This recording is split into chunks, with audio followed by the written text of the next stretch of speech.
Hello guys, ito yung continuation nung video ko nung nakaraan. Ito na yung part 2 ng video ko na basic ng switching mode power supply. Nakalas ko na yung isang power supply at nakagawa na ako ng schematic diagram. Mahirap gumawa ng schematic diagram kung hindi mo babaklasin, kaya kailangan kong mag-disassemble ng isa pang power supply. Ito na lahat ang mga pyesa niya. Ngayon, nag-come out ako sa schematic diagram na to. So, kung hindi nyo pa napapanood yung part 1 ng video na to, mas maganda panoorin nyo muna. So, start na ulit tayo dito. Gaya ng nasabi ko nung nakaraan, ang switch mode power supply nahahati sa dalawa. Isang hot at isang cold. Tutupiin ko muna to para hindi masyadong nakakalito. Ayan. So itabi na muna natin ito.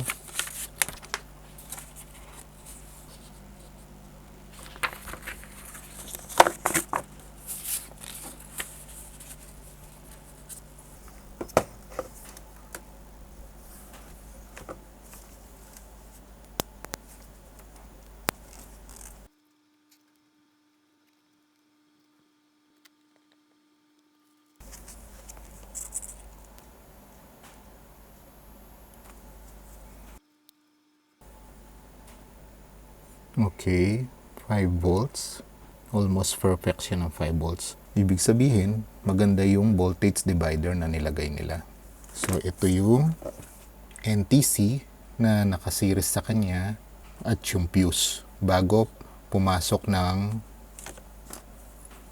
interference capacitor. So, ito interference capacitor, fuse, at yung NTC. So, isang klase ito ng thermistor. May dalawang klase ng thermistor. Yun yung PTC, positive temperature coefficient, at itong NTC, negative temperature coefficient. So, nag-search na rin ako at nag-download ako ng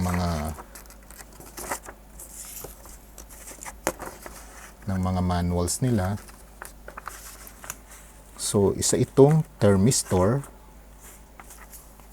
Ito siya.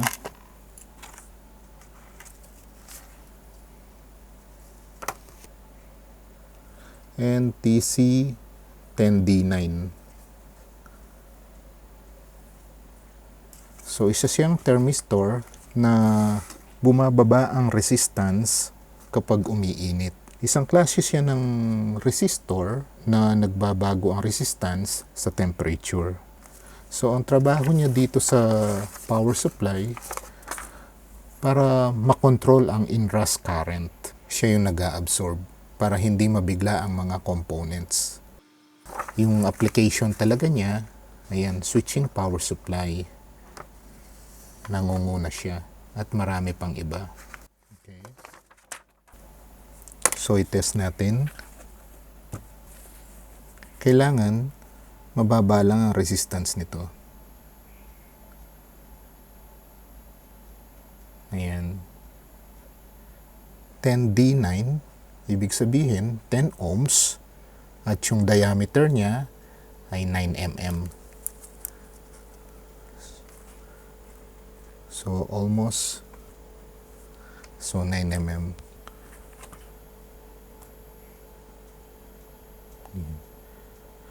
Pag ito nainitan, lalo pang bababa ang resistance niya.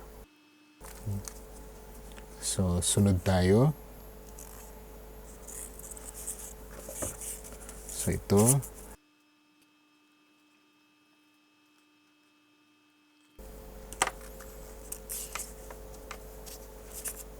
After ng fuse at NTC, papasok sa interference capacitor. So, meron tayong dalawang interference capacitor dito sa power supply na to. Yung dun sa gitna, yung Y1 at saka itong X1. Special ang capacitor na to. Ang main purpose nito para i-eliminate yung electromagnetic interference. Pareho lang sila ng trabaho nitong L1. Ang L1, ito ang L1. Ito yun. Coil lang siya na ferrite core din ang gamit. So ito yan. So pagka sinukat mo yan, shorted lang din yan. Dahil coil lang siya. Pwede mong tanggalin ito, kaso nakakatulong din to sa pag-eliminate ng electromagnetic interference. So itong power supply na to, meron siyang ganito. So ibig sabihin, medyo magandang klase na rin siya. Then, pumasok sa bridge rectifier. So ang bridge rectifier, binubuo lang siya ng 4 na diode. Ang diode na to, kailangan more than 500 volts.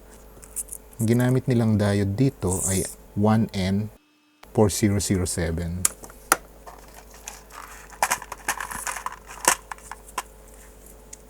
So, naghalo na. Mamaya, paghihiwa-hiwalayin ko yan kasi bubuuin natin uli ang power supply na to. So, ang kasunod, yung main filter. Main smoothing capacitor. Yung voltahe niya dito, magiging 300 something na siya. Kasi kung ano yung masukat mo dito, bago bridge rectifier, imumultiply mo lang siya ng square root of 2. So,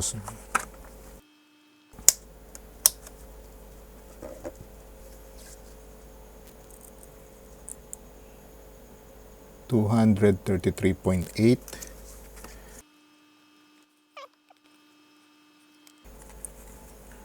329 volts DC. Ito volts AC. Sukatin natin ang output ng rectifier.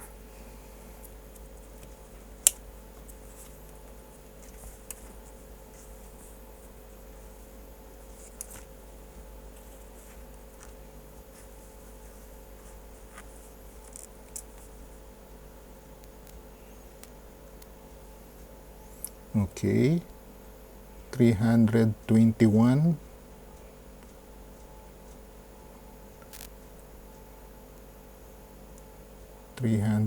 Nagbabago kasi hindi regulated ang mains voltage. So 315 ang nakuha natin, baka bumaba na. 315 volts DC. Pero hindi na siya nagkakalayo. Malamang bumaba yung incoming. 227. Ayun. Ang nakuha natin kanina is 233. Ngayon, 227. Ayun, tumataas na naman uli. Ayun. Bali, positive ito niyan. Positive. Papasok na sa primary ng transformer. Ito. Ang positive. Bali, ito. Ito yung transformer niya. So, meron tayong primary, meron tayong auxiliary, at meron tayong output. Yung ibang mga switch mode power supply, meron pa silang multi-output. Ang ginamit nating sample ngayon ay single output lang. So, papasok siya sa primary ng transformer, tapos yung isang pin ng transformer, papasok na sa Viper 12A. Ito na siya. So, dito na nangyayari yung switching, yung mabilis na switching. Special ang IC na to kasi yung ibang power supply, iba pa yung IC nila para sa PWM, pinaka-system nila, iba pa yung FET na ginagamit. Ito, nasa loob na lahat.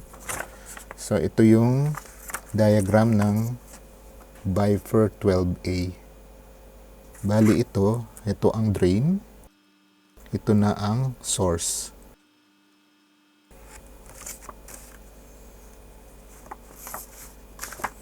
Source, drain. Meron na siyang built-in na FET sa loob.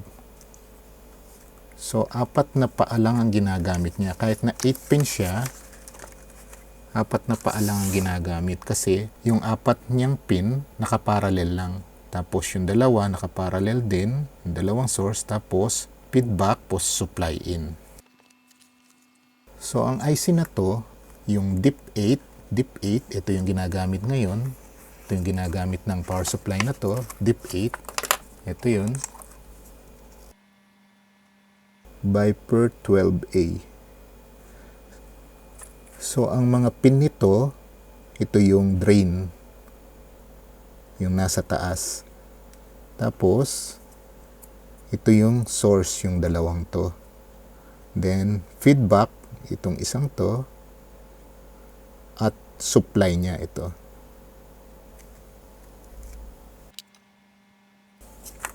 So, yung DIP8 sa US wide range, ito siya. 8 watts. So, maximum of 8 watts lang ang mapoproduce ng power supply na to. So, ang input voltage niya, nagre-range siya ng 9 volts to 38 volts. Ang output nito ay PWM na fixed na 60 kHz. Hindi nagbabago yung frequency niya. Yung width lang niya yung nagbabago. So, ang supply ng IC na to, nanggagaling sa auxiliary ng transformer. So, parang output din siya, pero special lang siya para masupplyan lang niya yung pinaka-system ng power supply na ito nga, ang IC na to. Yung ibang power supply, may separate silang IC at nakalabasang at nakaseparate din ng FET na nagdadrive sa coil ng input ng transformer. So, ito yung rectifier niya. Half wave lang siya. Filter niya. Tapos, papasok sa positive. Yung positive niya, papasok na rin sa isang pin ng opto-isolator. So, ang isang pin ng opto-isolator, papasok na sa feedback. So, sukatin natin ang voltahe. Kung ilang voltahe ang lumalabas dito.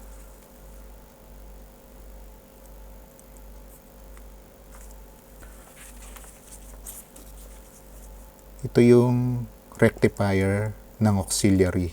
So, dito tayo magpo-point. Positive. At yung negative. Negative niya, same din siya ng source. So, ang source,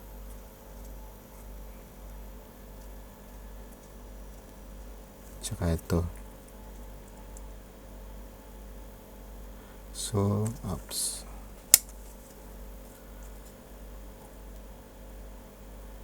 Okay. So, meron tayong 9.24 volts. So, sinusuplayan niya ang Viper 12 ng 9.24 volts.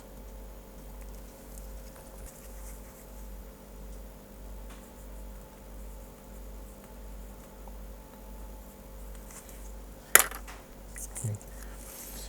So, meron pa tayong isang diode dito. At meron tayong resistor at meron tayong capacitor. Ito yun. May isang diode tayo, may resistor, may capacitor.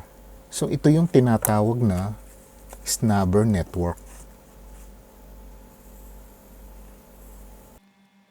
RC snubber network o RC snubber circuit. Ang trabaho niyan, para saluhin yung spike na nanggagaling dito sa primary ng transformer. Dahil pagka gumana na yung power supply, ang FET na nasa loob ng Viper 12 na to ay nagsisilbing switch lang. Para lang siyang nakaganyan. Yan. Nakakonect sa negative. Then, papasok sa isang paa ng coil. Ang isang paa naman ng coil, nasa positive, 315 volts. So, pagka nag-off yan, mag-e-energize yan, mag-i-start ng mag-build up yung magnetic field, at pag nag-open uli ang switch, which is yung FET na nasa loob ng Viper 12, magko-collapse yung magnetic field. At pag nag-collapse yung magnetic field, magpo-produce ng mataas na voltahe yan kasi i-add pa niya yung 315 volts na to. Babaligtad kasi ang polarity niyan para siyang magiging baterya na dalawang baterya, 315 volts plus yung na-build up dito na magnetic field na ganun din ang voltahe at bukod pa yung spike. So, magiging mataas ang output niyan. Ngayon, kung wala itong snubber network na to, yung 315 volts na to at yung 315 volts na na-charge dito, plus pa yung spike na ipoproduce niya, papasok lahat yan sa FET ng Viper 12 o kahit anong FET na naka-install dyan. So, sisirain niya yan. Yan ang trabaho ng snubber network. So, mahaba na naman ang video natin. So, yung kalahati, sa susunod na naman. Yan. Ito yung kalahati. So, inuna na muna natin yung hot. Sa susunod naman ng cold. So, summary tayo. So, from AC in, papasok sa mga protector, papasok sa interference filter, itong capacitor na to, at yung EMI filter na to, i-rectify yung AC volts, magiging 315 volts DC, papasok sa primary ng transformer, yung isang paa ng primary ng transformer, papasok sa FET na naka-built-in sa Viper 12 na nagsisilbing switch lang. So, siya yung mag-switch on and off para mag-produce ng magnetic field at mag-output na siya, pati yung aux niya, mag-output na rin na siya namang magsusupply sa Viper 12. Okay? So, magbe-breakdown na naman tayo. So, isusunod ko yung video. Ito uli yung video. Click nyo na lang ito. At kita-kita tayo uli sa next video, yung part 3 niya. Thank you po.